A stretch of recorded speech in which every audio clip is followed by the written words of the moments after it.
उपमन्यु बोले, देवकी नंदन, मैं शिवा और शिव के श्री संपन्न ऐश्वर्य का और उन दोनों के यथार्थ स्वरूप का संक्षेप से वर्णन करूंगा। विस्तार पूर्वक इस विषय का वर्णन तो भगवान शिव भी नहीं कर सकते। साक्षात महादेवी पार्वती शक्ति हैं और महादेव जी शक्तिमान हैं। उन दोनों की विभूति का लेस मात्र ही इस संपूर्ण चराचर जगत के रूप में स्थित है। यहाँ कोई वस्तु जड़ रूप है और कोई वस्तु चेतन रूप। ओम नमः शिवाय। कैसे आप लोग? ईश्वर कृपा से आप सब अच्छे होंगे। ईश्वर सब पे कृपा बनाए रखे, सबका कल्याण करे। आज मैं बताने जा रही हूँ श्री शिव महापुराण के वायवी संहिता उत्तरखंड का चौथा अध्याय, शिव और शिवा की विभूतियों का वर्णन। ओम नमः शिवाय, ओम नमः शिवाय, हर हर भोले नमः शिवाय, गंगाधराय शिव गंगाधराय, हर हर भोले नमः शिवाय, नमः शिवाय, ओम नमः शिवाय, हर हर भोले नमः शिवाय। ओम नमः शिवाय। श्री कृष्ण ने पूछा, भगवान अमित तेजस्वी भगवान शिव की मूर्तियों ने इस संपूर्ण जगत को जिस प्रकार व्याप्त कर रखा है वह सब मैंने सुना। अब मुझे यह जानने की इच्छा है कि परमेश्वरी शिवा और परमेश्वर शिव का यथार्थ स्वरूप क्या है।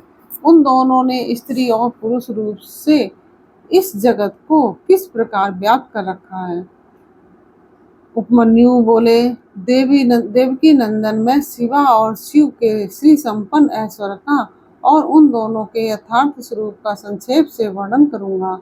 विस्तार पूर्वक इस विषय का वर्णन तो भगवान शिव भी नहीं कर सकते हैं। साक्षात महादेवी पार्वती शक्ति हैं और महादेव जी शक्तिमान। उन दोनों की विभूति का लेस मात्र ही इस संपूर्ण चराचर जगत के रूप में स्थित है।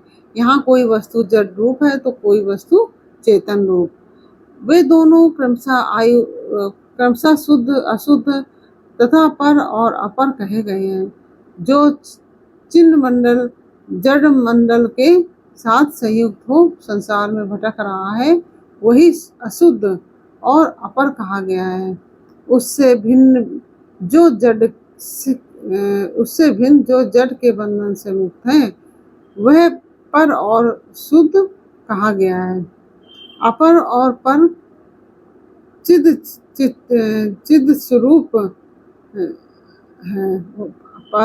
अपर और पर चित्त स्वरूप है। इन पर संभवतः शिव और शिवा का स्वामित्व है। शिवा और शिव के ही वश में यह विश्व है। विश्व के वश में शिवा और शिव नहीं है। यह जगत शिव और शिवा के शासन में है, इसलिए वे दोनों इसके ईश्वर या विश्वेश्वर कहे गए हैं। जैसे शिव है वैसी शिवा देवी है तथा जैसी शिवा देवी है वैसे ही शिव हैं। जिस तरह चंद्रमा और उनकी चांदनी में कोई अंतर नहीं है उसी प्रकार शिव और शिवा में कोई अंतर ना समझे। जैसे चंद्रिका के बिना ये चंद्रमा सुशोभित नहीं होते उसी प्रकार शिव विद्यमान होने पर भी शक्ति के बिना सुशोभित नहीं होते। जैसे ये सूर्य देव कभी प्रभा के बिना नहीं रहते और प्रभा भी उन सूर्य देव के बिना नहीं रहती, निरंतर उनके आश्रय ही रहते हैं, उसी प्रकार शक्ति और शक्तिमान को सदा एक दूसरे की अपेक्षा होती है। ना तो शिव के बिना शक्ति रह सकती है और ना शक्ति के बिना शिव, जिसके द्वारा शिव सदा देहधारियों को भोग और मोक्ष देने में समर्थ होते हैं। वह आदि अद्वितीय चिन्मयी पराशक्ति शिव के ही आश्रित है। ज्ञानी पुरुष उसी शक्ति को सर्वेश्वर परमात्मा रूप से ज्ञानी पुरुष उसी शक्ति को शिव के अनुरूप उन अलौकिक गुणों के कारण उनकी समधर्मणी कहते हैं। वह एकमात्र चिन्मयी पराशक्ति षष्ठी धर्मणी है। वही शिव की इच्छा से विभाग पूर्वक नाना प्रकार के विश्व की रचना करती हैं। वह शक्ति मूल प्रकृति माया और त्रिगुणा है। तीन प्रकार की वह शक्ति मूल प्रकृति माया और त्रिगुणा तीन प्रकार की बताई गई है। उस शक्ति रूपणी शिवा ने ही इस जगत का विस्तार किया है। व्यवहार भेद से शक्तियों के एक दो सौ हजार एवं बहुसंख्यक भेद हो जाते हैं। व्यवहार भेद से शिव की इच्छा से पराशक्ति शिव तत्व के साथ एकता को प्राप्त होती है। तब से कल्प के आदि में उसी प्रकार सृष्टि का प्रादुर्भाव होता है। जैसे तिल से तेल का, तदंतर शक्तिमान से शक्ति में क्रियामयी शक्ति प्रकट होती है। उससे विक्षुब्ध होने पर आदि काल में पहले नाद की उत्पत्ति हुई, फिर नाद से बिंदु का प्राकट्य हुआ। पहले जो है नाद की प्रकृति हुई और उसके बाद नाद से बिंदु का प्राकट हुआ और बिंदु से सदाशिव देव का। उन सदाशिव से महेश्वर प्रकट हुए और महेश्वर से शुद्ध विद्या वह वाणी की ईश्वरी है। इस प्रकार त्रिशूलधारी महेश्वर से वागीश्वरी नामक शक्ति का प्रादुर्भाव हुआ, जो वर्णों यानी कि अक्षरों के रूप में विस्तार को प्राप्त होती है और मात्रका कहलाती है। तदंतर अनंत के समावेश से माया ने काल नियति कला और विद्या की सृष्टि की है। तदंतर अनंत के समावेश से माया ने काल नियति कला और विद्या की सृष्टि की है। कला से राहु तथा पुरुष हुए हैं। फिर माया से ही त्रिगुणात्मिका अव्यक्त प्रकट हुई है। उस त्रिगुणात्मक अव्यक्त से तीनों गुण पृथक पृथक प्रकट हुए हैं। उनके नाम है सत्व, रज और तम। इनसे यह संपूर्ण जगत व्याप्त है। गुणों में क्षोभ होने के कारण होने से उनसे गुणेश नामक तीन मूर्तियां प्रकट हुई। साथ ही महत आदि तत्वों का क्रमशः प्रादुर्भाव हुआ। उन्हीं से शिव की आज्ञा के अनुसार असंख्य अंडपिंड प्रकट होते हैं, जो अनंत आदि विश्वेश्वर चक्रवर्तियों से अधिष्ठित है। शरीरांतर के भेद से शक्ति के बहुत से भेद कहे गए हैं। त्रिशूल और सूक्ष्म के भेद से उनके अनेक रूप जानने चाहिए।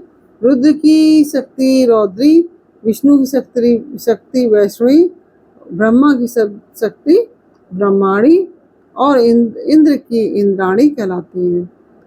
यहाँ बहुत कहने से क्या लाभ।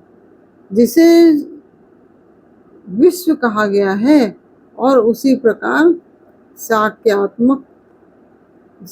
साक्यात्मा से व्याप्त है, वह उसी प्रकार साक्यात्मा से व्याप्त है जैसे शरीर अंतरात्मा से।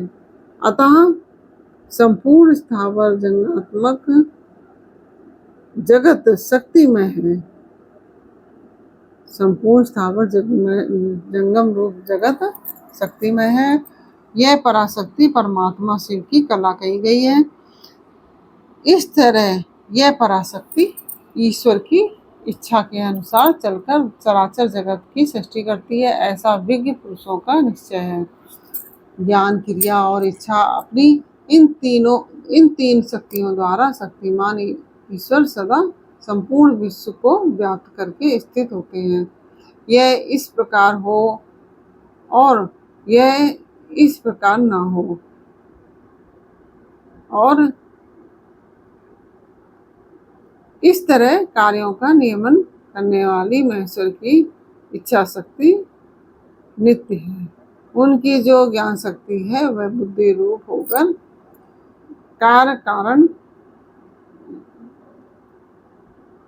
वह बुद्धि रूप होकर कार्य कारण करण और प्रायोजन का ठीक ठीक निश्चय करती है, तथा शिव की जो क्रिया शक्ति है वह संकल्प रूपणी होकर उनकी इच्छा और निश्चय के अनुसार कार्य रूप संपूर्ण जगत की क्षण भर में कल्पना कर देती है।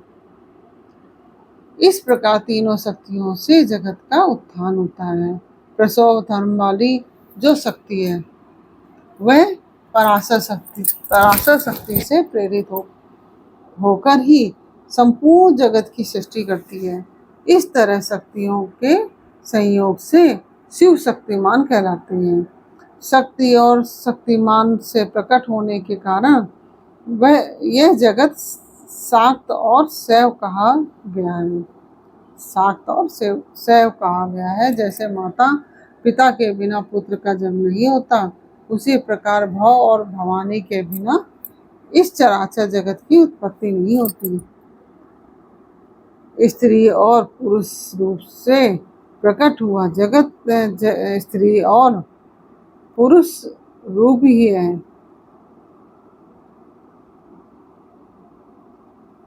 यह स्त्री और पुरुष की विभूति है। अतः स्त्री और पुरुष से अधिष्ठित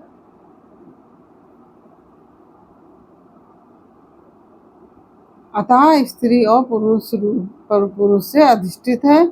इसमें शक्तिमान पुरुष रूप शिव तो परमात्मा कहे गए हैं और स्त्री रूपणी शिवा उनकी पराशक्ति। शिव सदाशिव कहे गए हैं और शिवा मनोन्मनी। शिव को महेश्वर जानना चाहिए और शिवा माया कहलाती है। परमेश्वर शिव पुरुष है और महेश्वरी शिवा शक्ति। परमेश्वर शिव पुरुष है और परमेश्वरी शिवा प्रकृति। महेश्वर शिव रुद्र है और उनकी बलवा शिवा शक्ति रुद्राणी है। उनकी बलवा शिवा देवी रुद्राणी। विश्वेश्वर देव विष्णु है और उनकी प्रिया लक्ष्मी है। जब सृष्टिकर्ता शिव ब्रह्मा कहलाते हैं तब उनकी प्रिया को ब्रह्माणी कहते हैं। भगवान शिव नमस्कार है और भगवती शिवा प्रभा कामनाशन शिव महेंद्र है और गिरिराज नंदिनी उमा सची। महादेव जी अग्नि है और उनकी अर्धांगिनी उमा सोहा। महादेव जी अग्नि और उनकी अर्धांगिनी उमा सोहा। भगवान त्रिलोचन यम है और गिरिराज नंदिनी उमा यम प्रिया। भगवान शंकर निरेति हैं और पार्वती नैरति। भगवान रुद्र वरुण हैं और पार्वती वारुणी। चंद्रशेखर शिव वायु है और पार्वती वायु प्रिया। शिव यक्ष हैं और पार्वती रिद्धि। चंद्रार्ध शेखर शिव चंद्रमा है और रुद्र बल्भा उमा रोहिणी। परमेश्वर शिव ईशान है और परमेश्वरी शिवा उनकी पत्नी। नागराज अनंत को वलय रूप में धारण करने वाले भगवान शंकर अनंत है और उनकी बल्भा शिवा अनंता। काल शत्रु शिव कालाग्नि रुद्र हैं और काली कालांत प्रिया हैं, जिनका दूसरा नाम पुरुष है। ऐसे स्वयंभू मनु के रूप में साक्षात शंभु ही हैं और शिव प्रिया उमा शत्रुपा हैं। साक्षात महादेव दक्ष हैं और परमेश्वरी पार्वती प्रसूति। भगवान भगवान भव रुचि है और भवानी को ही विद्वान पुरुष आकुति कहते हैं। भवानी को ही विद्वान पुरुष आकुति कहते हैं। महादेव जी भृगु हैं और पार्वती ख्याति। भगवान रुद्र मरीचि हैं और शिव बल्लभा सम्मूर्ति। भगवान गंगाधर अंगिरा है और साक्षात उमा स्मृति। चंद्रमौली पुलत्स हैं और पार्वती प्रीति। त्रिपुरनाशक शिव पुलह हैं और पार्वती ही उनकी प्रिया हैं। यज्ञ विध्वंसी शिव क्रतु कहे गए हैं और उनकी प्रिया पार्वती सन्नति हैं।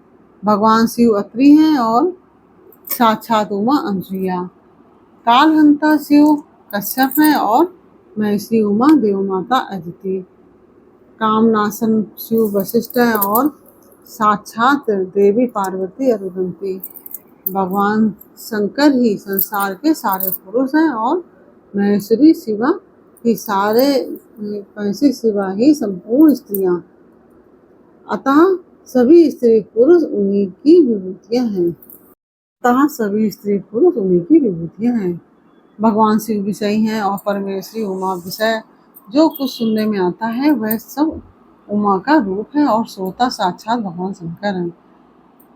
जिसके विषय में प्रश्न या जिज्ञासा होती है उस समस्त वस्तु समुदाय का रूप शंकर बल्लभा शिवा स्वयं धारण करती हैं और पूछने वाला जो पुरुष है वह बाल चंद्रशेखर विश्व आत्मा शिव रूप ही है। भव बल्लभा उमा ही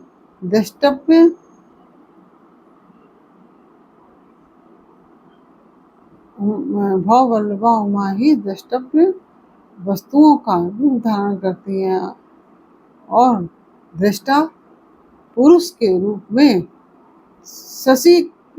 शशि खंड मौली भगवान विश्वनाथ ही सब कुछ देखते हैं। संपूर्ण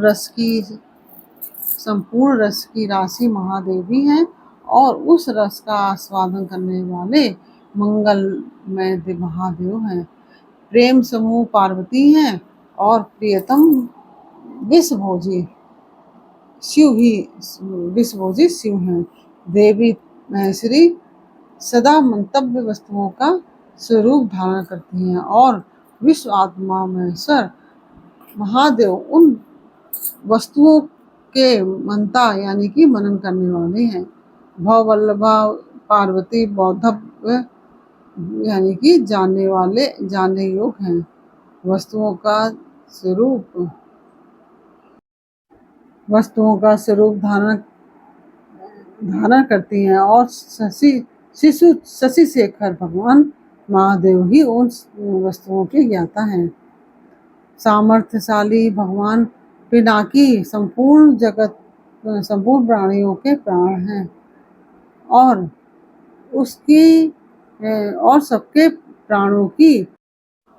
सबके प्राणों की स्थिति जल रूपी माता पार्वती है।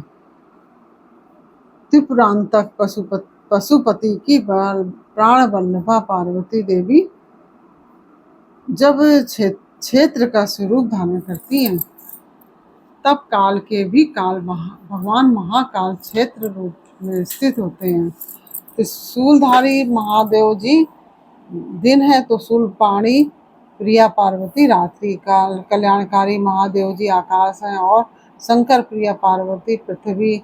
भगवान महेश्वर समुद्र है तो गिरिराज कन्या शिवा उसकी तटभूमि है।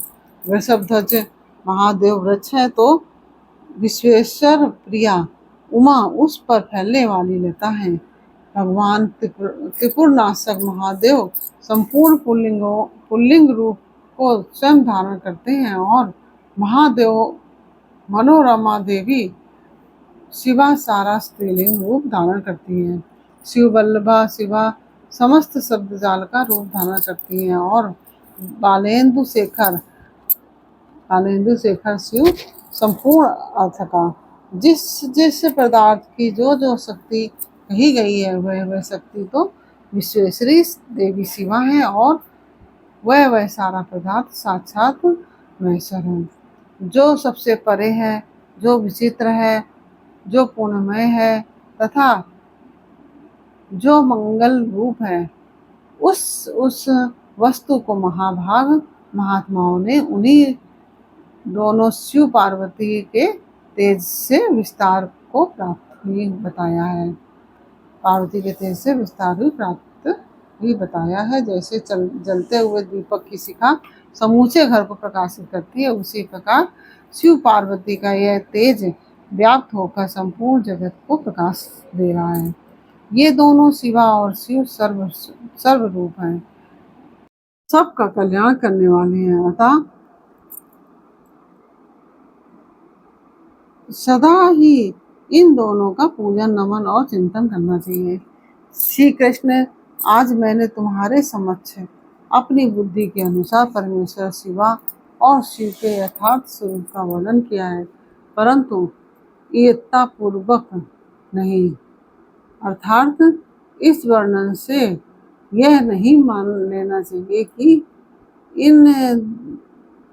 इन दोनों के यथार्थ स्वरूप का संपूर्ण ईयत्ता यानी कि सीमा नहीं है, क्योंकि इनके स्वरूप की सीमा नहीं है, जो समस्त महापुरुषों के भी मन की सीमा से परे हैं। परमेश्वर शिव और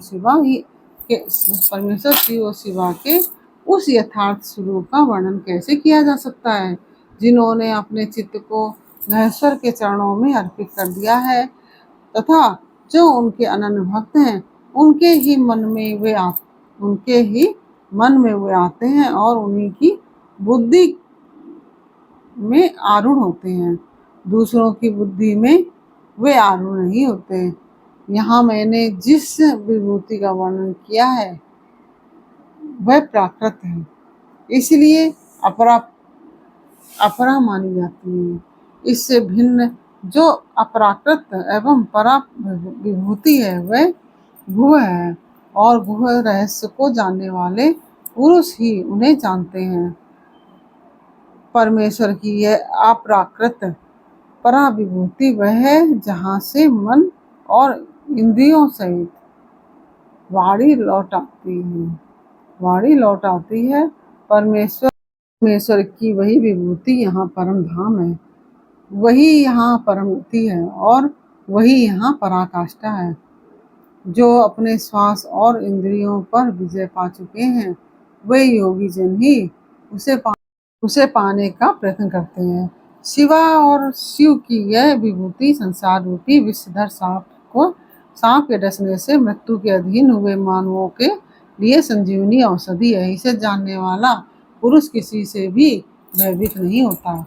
जो इस परा और अपरा विभूति को ठीक जान लेता है, वह अपरा विभूति को लांघकर परा विभूति का अनुभव करने लगता है।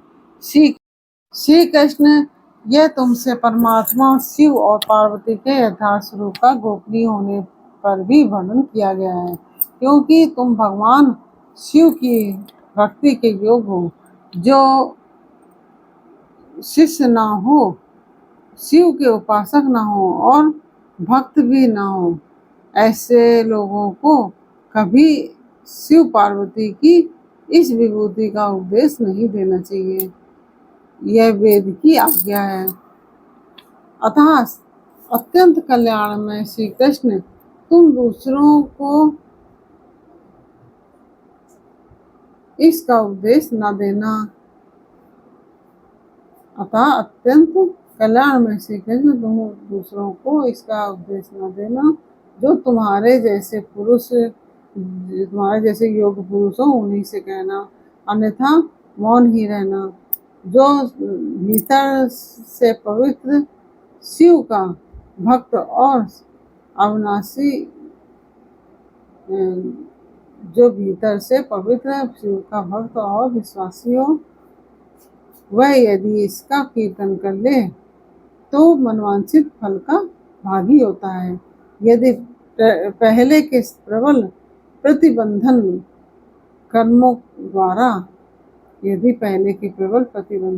कर्मों के द्वारा प्रथम बार फल की प्रथम बार फल की प्राप्ति में बाधा पड़ जाए तो भी बारंबार तो भी बारंबार साधन का अभ्यास करना चाहिए। ऐसा करने वाले पुरुष के लिए यहाँ कुछ भी दुर्लभ नहीं है। इस प्रकार से यह अध्याय पूर्ण हुआ। यह अध्याय आपको कैसा लगा ये मुझे कमेंट बॉक्स में अवश्य कहिए। अच्छा लगा हो तो वीडियो को लाइक शेयर कीजिए और जिससे कि और भी लोग लाभान्वित हो सकें। और यदि आपने हमारे चैनल को सब्सक्राइब नहीं किया है तो प्लीज़ हमारे चैनल को सब्सक्राइब कर लीजिए और बेल आइकन बटन अवश्य दबा दीजिए जिससे कि हमारे आने वाले सारे वीडियोस आपको प्राप्त हो सके, आपके पास नोटिफिकेशन पहुंच सके। फिर मिलते हैं आपसे अगले वीडियो में एक नई जानकारी, एक नई कहानी के साथ और अगले अध्याय के साथ।